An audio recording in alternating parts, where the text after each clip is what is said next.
Shalom saudara yang dikasih oleh Tuhan dimanapun saudara berada. Firman Tuhan untuk minggu Paskah kedua terambil di dalam Injil Yohanes pasal 20 ayatnya yang ke-24 sampai ayatnya yang ke-29. Demikian firman Tuhan. Yesus menampakkan diri kepada Thomas. Tetapi Thomas, seorang dari ke-12 murid itu yang disebut Didimus, tidak ada bersama-sama mereka ketika Yesus datang ke situ. Maka kata murid-murid yang lain itu kepadanya, "Kami telah melihat Tuhan." Tetapi Thomas berkata kepada mereka, "Sebelum aku melihat bekas paku pada tangannya, dan sebelum aku mencucukkan jariku ke dalam bekas paku itu, dan mencucukkan tanganku ke dalam lambungnya, sekali-kali aku tidak akan percaya." 8 hari kemudian, murid-murid Yesus berada kembali dalam rumah itu, dan Thomas bersama-sama dengan mereka. Sementara pintu-pintu terkunci, Yesus datang dan ia berdiri di tengah-tengah mereka dan berkata, "Damai sejahtera bagi kamu." Kemudian ia berkata kepada Thomas, "Taruhlah jarimu di sini dan lihatlah tanganku. Ulurkanlah tanganku dan cucukkan ke dalam lambungku, dan jangan engkau tidak percaya lagi, melainkan percayalah." Thomas menjawab dia, "Ya Tuhanku dan Allahku." Kata Yesus kepadanya, "Karena engkau telah melihat aku, maka engkau percaya. Berbahagialah mereka yang tidak melihat, namun percaya." Saudara yang dikasih oleh Tuhan, diberkati oleh Tuhan dimanapun saudara berada, tema firman Tuhan dalam minggu Paskah kedua ini yaitu percaya melebihi apa yang dilihat. Percaya melebihi apa yang dilihat. Terambil di dalam ayatnya yang ke-29. Demikian firman Tuhan. Kata Yesus kepadanya, "Karena engkau telah melihat aku, maka engkau percaya. Berbahagialah mereka yang tidak melihat, namun percaya." Saudara yang dikasih oleh Tuhan, hal apa yang biasanya membuat seseorang mudah percaya pada suatu berita? Umumnya seseorang akan mudah percaya apabila berita yang ia dengar sesuai dengan fakta. Apabila berita yang ia dengar terbukti sesuai dengan kebenaran.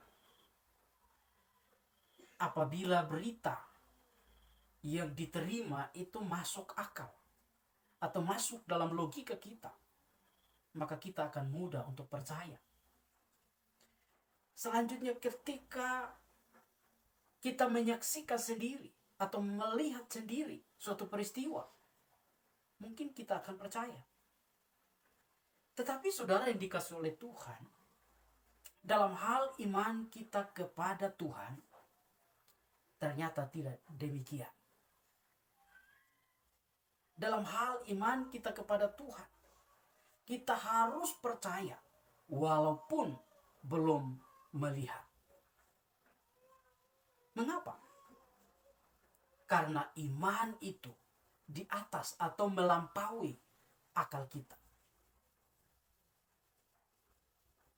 Itulah sebabnya di dalam Ibrani 11 ayat 1, firman Tuhan mengatakan bahwa iman adalah dasar dari segala sesuatu yang kita harapkan dan bukti dari segala sesuatu yang tidak kita lihat. Nah, saudara yang dikasih oleh Tuhan, dalam firman Tuhan hari ini, kita perhatikan bahwa setelah kematian Tuhan Yesus di atas kayu salib, iman murid-murid Yesus menjadi sangat tergoncang. Termasuk seorang murid yang bernama Thomas. Thomas memilih untuk meninggalkan persekutuan yang biasanya dilakukan di suatu tempat bersama murid-murid yang lain. Makanya di ayatnya yang ke-24 mengatakan bahwa tetapi Thomas, seorang dari ke-12 murid itu yang disebut Didimus, tidak ada bersama-sama mereka ketika Yesus datang ke situ. Jadi Thomas tidak lagi berkumpul bersama-sama murid-murid yang lain. Mengapa? Karena Thomas tergoncang imannya. Ia beranggapan bahwa kematian Yesus di atas kayu salib adalah akhir dari segalanya. Bahkan ketika murid-murid lain menceritakan tentang peristiwa kebangkitan Tuhan Yesus kepadanya, ia bersikap skeptis. Ia bahkan tidak percaya sama sekali. Seperti yang tertulis di ayatnya yang ke-25, maka kata murid-murid yang lain itu kepadanya, kami telah melihat Tuhan. Tetapi Thomas berkata kepada mereka, sebelum aku melihat bekas paku pada tangannya, dan sebelum aku mencucukkan jariku ke dalam bekas paku itu, dan mencucukkan tanganku ke dalam lambungnya, sekali-kali aku tidak akan percaya. Jadi saudara yang dikasih oleh Tuhan, di sini Thomas minta bukti baru ia percaya. Dari sini kita melihat saudara bahwa begitu mudahnya iman Thomas memudar. Padahal ketika ia masih bersama-sama dengan Yesus, Thomas mendengar sendiri apa yang sudah diajarkan Yesus kepada mereka. Apa yang sudah dikatakan Yesus sebelumnya.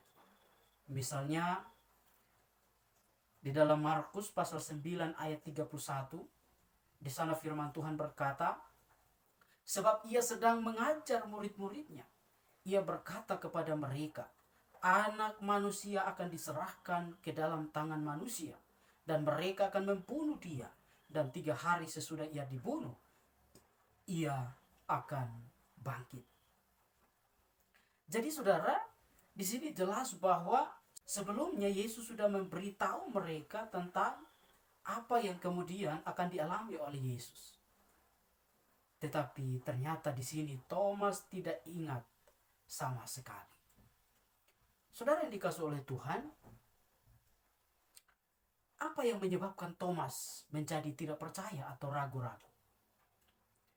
Karena konsep pemahaman Thomas tentang Mesias masih terkontaminasi atau masih terpengaruh dengan ajaran Yudaisme yang mengatakan bahwa Mesias itu akan datang dalam semarak dan penuh kemegahan, bukan kesederhanaan.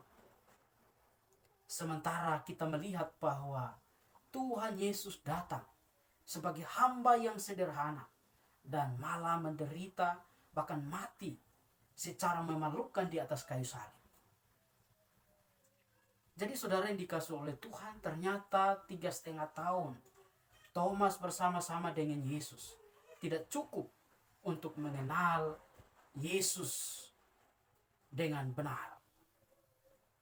Namun saudara yang dikasihi oleh Tuhan, ketika Yesus datang kepada Thomas dan menampakkan diri kepadanya, serta berkata kepadanya dalam ayatnya yang ke-27, ayat 27 demikian.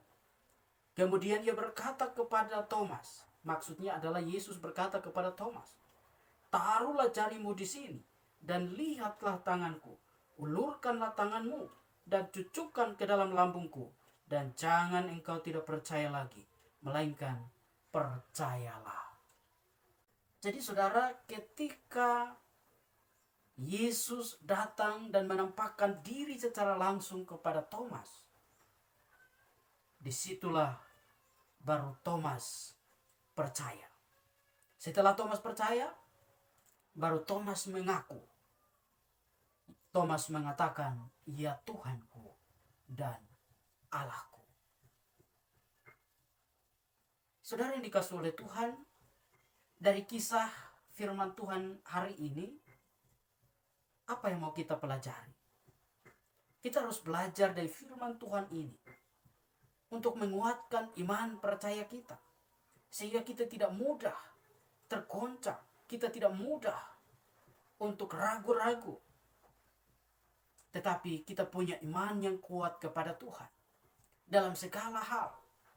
Sekalipun ada berbagai persoalan hidup yang tentunya kita alami di dalam kehidupan kita, kita harus tetap beriman kepada Tuhan Yesus Kristus. Dan ketika kita sungguh-sungguh beriman dan percaya kepada Tuhan Yesus, maka di ayat yang terakhir mengatakan, berbahagialah mereka yang tidak melihat namun percaya. Berbahagialah saudara yang meskipun saat ini mungkin kita tidak melihat Yesus secara jasmani dengan mata kepala kita, tetapi berbahagialah kita yang percaya. Tuhan Yesus memberkati kita semua. Salam.